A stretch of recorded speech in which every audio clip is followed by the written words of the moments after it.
Hello, welcome to day 387.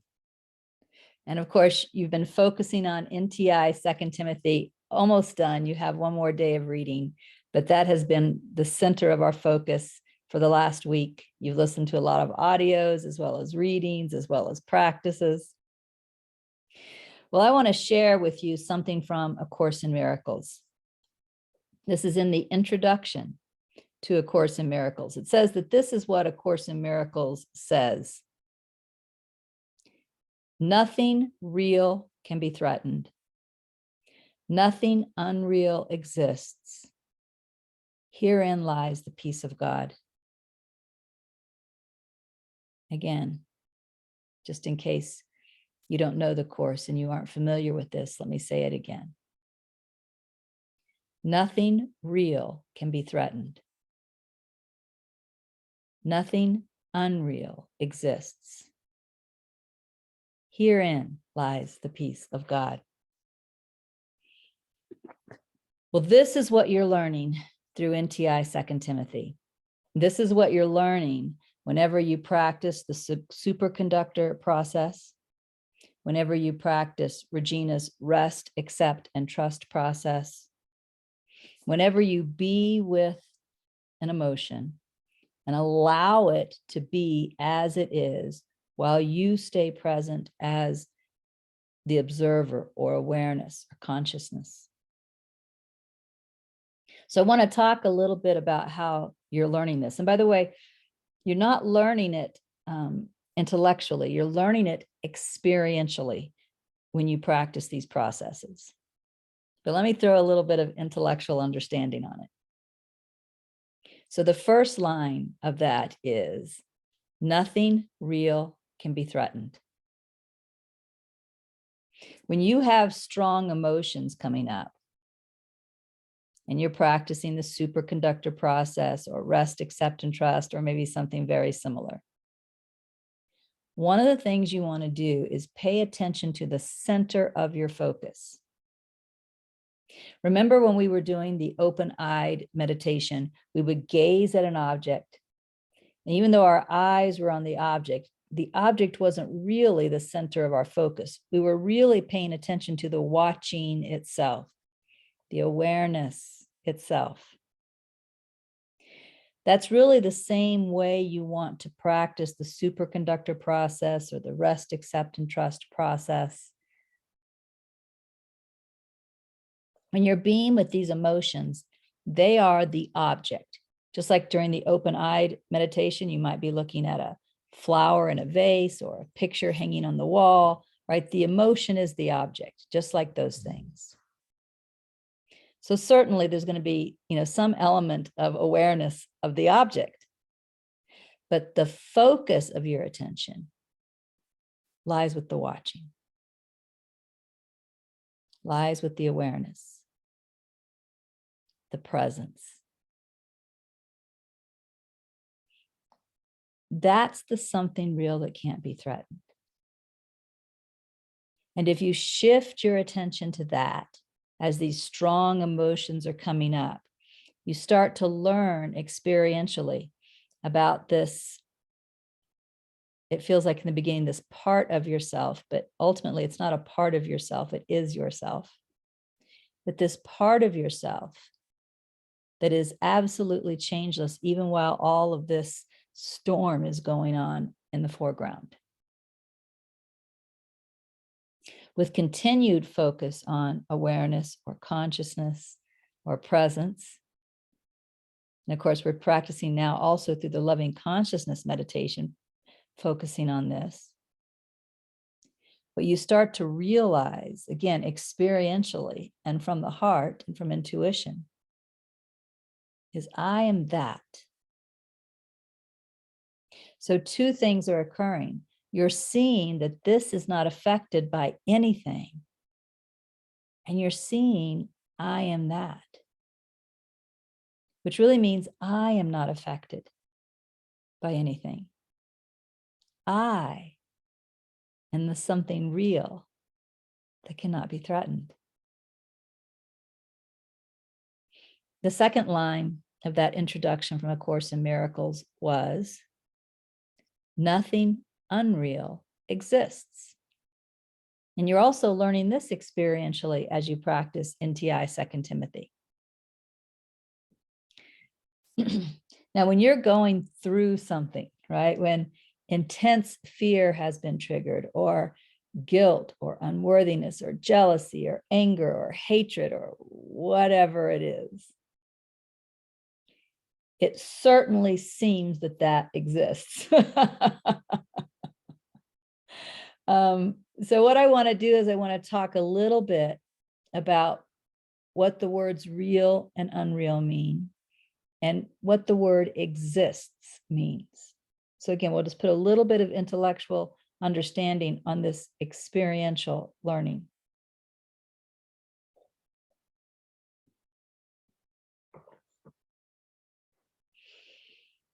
In order for something to be real, it has to meet a couple of criteria. One, it needs to be absolutely changeless. And two, it doesn't have a beginning and it doesn't have an end. You can't find a beginning and you can't find an end. So again, when you learn to focus on awareness or consciousness or presence, right? The watching, the observing, the true eye.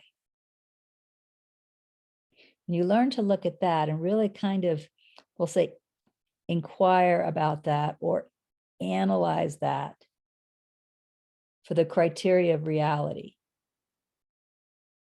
You find that it meets the criteria. You find that it's absolutely changeless. The awareness is always the same, no matter what's going on with the body and the mind and the world. You also can't find a beginning. You can't say, here's where awareness begins and here's where awareness ends. So it meets the criteria of real. And again, nothing real can be threatened. It even meets that criteria. But when you look at an emotion, it doesn't matter how strong this emotion is, how big this emotion is, how all-consuming this emotion appears to be, you can't say it's changeless. If you sit and watch it, it goes through a lot of change. You can't say it doesn't have a beginning. There was a time prior to this coming up when you weren't feeling this particular emotion. And you can't say it doesn't have an end because this is going to end. Therefore, it doesn't meet the criteria of real.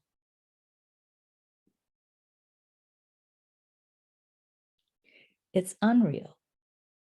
And nothing unreal exists. Now, this is not an invitation to deny your experience. Let's talk about what exist means. In order for something to meet the criteria of exists, it has to, I don't know how to say this, it has to be on its own. It's not something that you make, right? If you look at awareness, there is no way you can claim that you make that. It just is. It exists on its own. But that's not true of emotions. Emotions appear rather than exist. They're experienced, but they're made. You make them.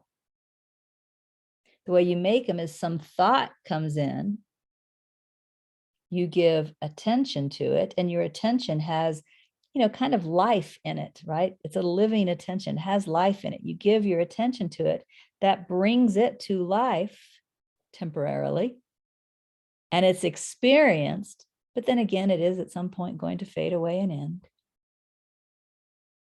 It doesn't exist. It's not any different than a dream at night when you go to sleep. Your mind, which is still active while you're sleeping, it makes the dream. And the dream is experienced, whether it's a happy dream, a heartwarming dream, a fearful dream, an amazing dream, whatever the dream it is, it's experienced. But then it ends. It never existed. It wasn't something real that stood on its own. It was made. It was temporary. It's the same thing with emotions. So nothing real can be threatened. You learn that by focusing on awareness instead of the emotion, focusing on awareness while you're practicing rest, accept, and trust, the superconductor process, NTI 2 Timothy. Nothing real can be threatened. Nothing unreal exists. That's what you want to remember. In fact, let me talk about rest, accept, and trust. I have mentioned it several times in these 500 days. I don't know that I've taken the time to really teach it. Probably because I've taught it so many times, so many other places, but maybe it's time to teach it here. So rest, accept, and trust came from within me. This is how my inner true self taught me to be with emotions so that I could purify the mind of that conditioning. And therefore have a truer perception than you do when your perception is colored by the conditioning. So rest, accept, and trust obviously has 3 parts to it. Part 1, rest. That means rest the mind. NTI 2 Timothy talked about the stories as being props that evoke the emotions. We just talked about a moment ago, emotions are made because a thought comes in. And of course, a story is a thought. A thought comes in, you give attention to that thought, you enliven it, right? Well, you want to rest the mind from that activity. When an emotion is coming up, that has already been made from your prior attention on thought. It may have even been made a long time ago and repressed, and now it's triggered and it's coming up, but it's already been made. When you're practicing rest, accept, and trust, you're doing your best not to make more of the same by giving more attention to thought that evokes that emotion.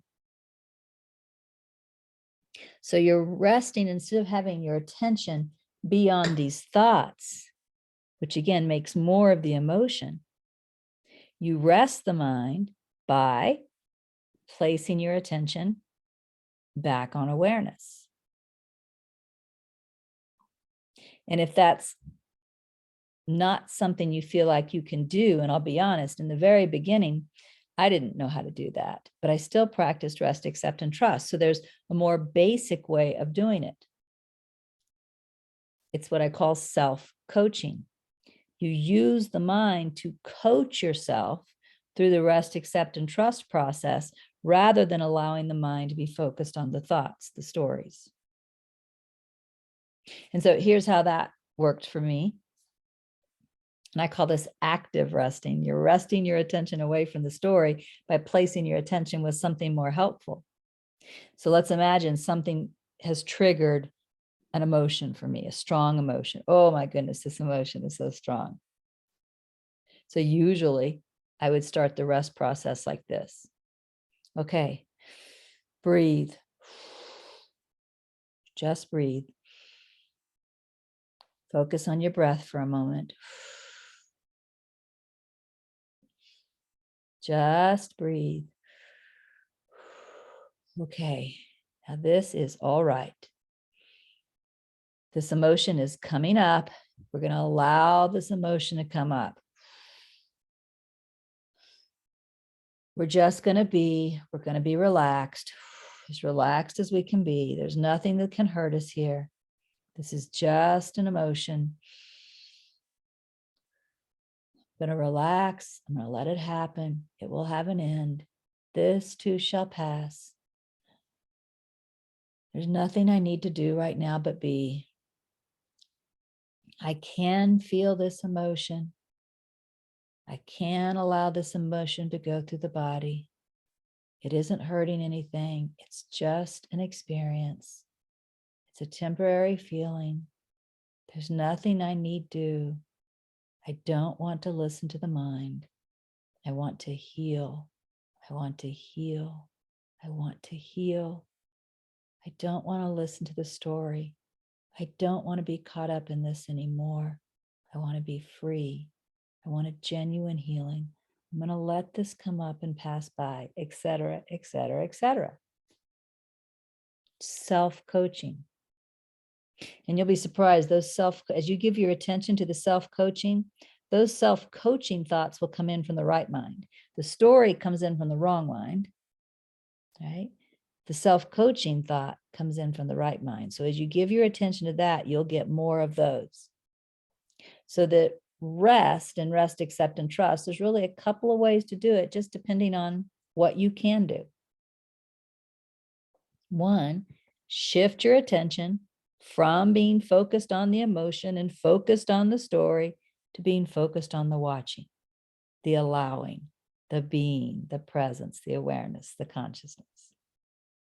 And if that feels too difficult and you know that you're engrossed in the story, then you rest the mind by moving into self-coaching and focusing on that. Now, the accept and rest, accept, and trust sometimes could be called allow. I've had some people say, well, can I call it rest, allow, and trust? I'm like, sure, that's fine. Because it is just allowing the emotion to come up. It's accepting it as it is. It's not wanting it to be different, right? You just allow it. It's doing everything you can not to repress. Just open up and let it, right? Everything you can. You know, and I might have told you this before. I used to use silly imagery to help me with that. Like I would imagine that, you know, from the movie or the TV show, I Dream of Jeannie, I would imagine that I was Jeannie's bottle. And this was the blue smoke. Remember when Jeannie used to come out of her bottle, there was a blue smoke or a green smoke or something that would come out and then she'd appear. This emotion is just that smoke in the bottle. And I'm just allowing the smoke to leave the bottle, right? I don't want to get in the way of that. I used to use that imagery. Or sometimes I would imagine my body as being like plumbing, full of yucky sludge and stuff, right? It's all stopped up. And, you know, this is the divine snake going in, you know, like the plumber's snake going in and pulling that sludge out. And because I want the plumbing to be clear of all the sludge, I just want to allow it to be. Sometimes I even use the image of relaxing, like sitting back into a really hot tub and just slowly relaxing and opening to that heat and allowing it to be. You know, anything that helps you just to allow the emotion, accept the emotion, you know, not try and escape it, not try and make it end, not try and get away from it, right? That's the opposite of accept. That's what leads you to repress it. So rest, accept, allow, and then trust. You're trusting that this is healing. You're also trusting the intellectual teaching I gave you previously, which is nothing unreal exists. This is made. This is temporary. In fact, you can even take responsibility without guilt. I made it. And now I'm going to allow it without making more, if that's helpful. It helped me. Some people don't find that part as helpful. But you're trusting this is healing. Allowing it is healing. You're trusting that you are okay. You're the something real that cannot be affected. This cannot actually touch you. This is a temporary experience. This is like a dream made by the mind. Allow it, allow it. Trust everything that's happening right now. And through the rest, accept, and trust process, you heal the conditioning.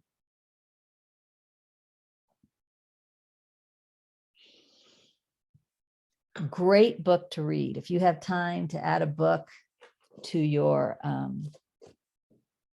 practice right now. And again, you can read as little as you want each day. A great book to read that goes along with all of this is The Untethered Soul by Michael Singer. I highly recommend this book. And if you've read it before, but you haven't read it in a while, read it again. I think, first of all, notice mine's falling apart. But also notice I've read it and underlined it. I've read it another time and highlighted it. I've got stars from another time when I've read it and notes. I've read this book multiple times. And it's extremely, extremely helpful. So if there is time, even if you can only read a couple pages a day, right? You might want to add this to your curriculum, The Untethered Soul by Michael A. Singer. Now, another good book by Michael Singer, you could either read it the second book later, or if you've already read this several times and you really feel you don't need to, you could go to this book. It's The Surrender Experiment by Michael A. Singer. And this is really the story. This is the story of how he implemented this. So this is kind of what to do in order to heal the mind and purify from conditioning, and how to allow the emotions to arise, et cetera, et cetera. This is how he did it, his story. And it's very inspirational. So a couple of different books that I recommend. Now, this upcoming week is fairly simple. You're going to finish NTI 2 Timothy. Then you're going to move into NTI Titus, and then NTI Philemon. Titus is only 3 chapters. It will take you 3 days, reading a chapter a day. You'll get through that. And then you'll do Philemon. Philemon is only 1 chapter. We're actually going to read it 2 days in a row. So we'll finish NTI 2 Timothy, NTI Titus, and then NTI Philemon we'll read twice because it's so short.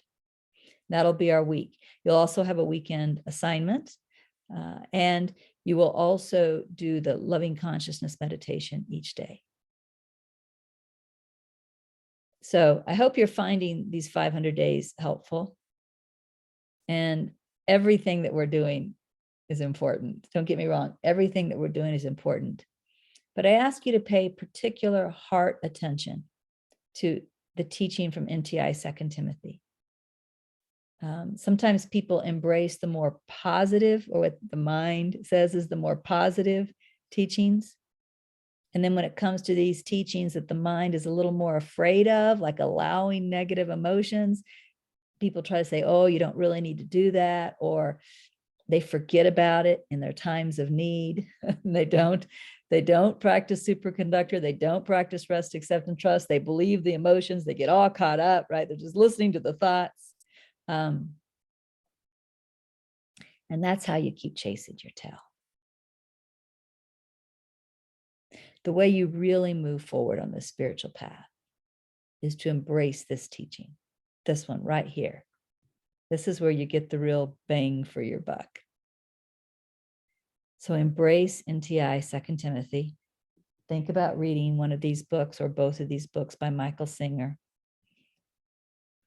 Use the superconductor process or the rest, accept, and trust process when you find your emotions arising.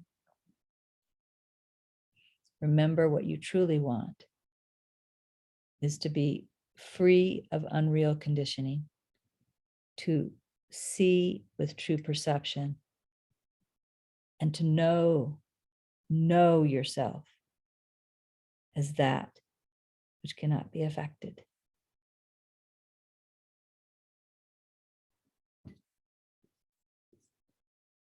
So again, nothing real can be threatened. Nothing unreal exists. Herein lies the peace of God. Amen. And I'll see you next week.